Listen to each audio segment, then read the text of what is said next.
Coach, your thoughts on today's practice? I think our guys were very workmanlike today. With day 6, bumps and bruises start to ache in the morning, but from the start of practice, from our bulldog drill, our guys came out with great energy, and I liked how we compete at the end in our red zone period. So it was a good day. A lot of things we got to clean up still. We're still installing, still mistakes being made, but I like the intensity of our guys. Any players or any particular plays stand out for you today? I thought both quarterbacks led our team well, particularly in our tempo periods and down the red zone. Have to watch the tape. I don't keep writing down everybody who jumped out, but we had some guys make plays, which is always good to see. What happens between now and your evening practice? Well, we got about 3 hours where our guys rest. Our coaches got to go watch the tape, and then we'll be right back out here at 4 o'clock. We'll start meetings again at 2:30. And with Brandon coming from Duke the way he has, football's football, but terminology's different. Right. It could be the same plays, different names. How has this process been for him, trying to relearn the language? Well, yeah, it's a good question. A lot of the concepts that Duke ran are what we run, but it is a different language. So it's like anything. You can learn it, and he's a very, very bright guy.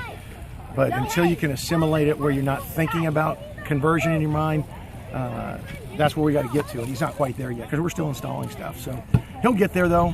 He's done a real nice job picking things up. The thing I'm more impressed is how he's assimilated himself to the team.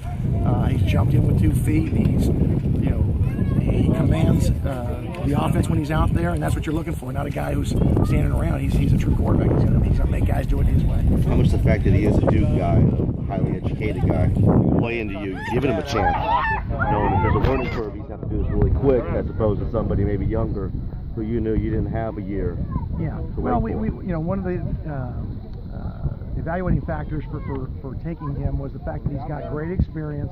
He's played 4 years at a BCS level conference, and he's been in the arena. He's not going to be intimidated by going to a big arena and having to play. You can just tell his poise is where it needs to be. The fact that he's already graduated from Duke in 4 years, is a testament to his intelligence. So we knew he would be able to pick up the concepts. Now it's just a matter of doing it where he's not thinking. Is it feasible for him to be able to, by the end of camp, be the starting quarterback? That's why we brought him in. But he's got to earn it. I think having him here has pushed Brian Burrell. Brian Burrell had a nice practice today. So really like that competition. You got an a guy with more experience, a guy who's been more in our system experience-wise, and they're battling it out. Coach, how's Maurice Poyedu coming along with Davison at end still? How's that developing? Maurice has had a good camp. During spring, he'd have a little bit up and down. He's been a little bit more consistent, which has been good to see. We're still early in camp, only a couple of days of physical practices, but I like the progress he's made. I see Brian Harper kind of taking first team reps early. You guys rotating them in. How's that coming? Again, we feel good about 6 corners, and whoever maybe steps back one day, someone else is going forward. So having that depth this year as opposed to the years past has been good for us, and it's going to force guys to keep improving every day. Can you talk a little bit about Riley Barnes? He was injured all last year, I believe, and how much of an impact could he make if he's healthy? Yeah, really nice having Riley back healthy this year. I think he's a very good physical presence for us. He's not afraid to put his hat on people, and he's got really good hands. And I think having him in the mix is going to be a weapon for us that we can go to, and again, he'll help us in that physical part of the game.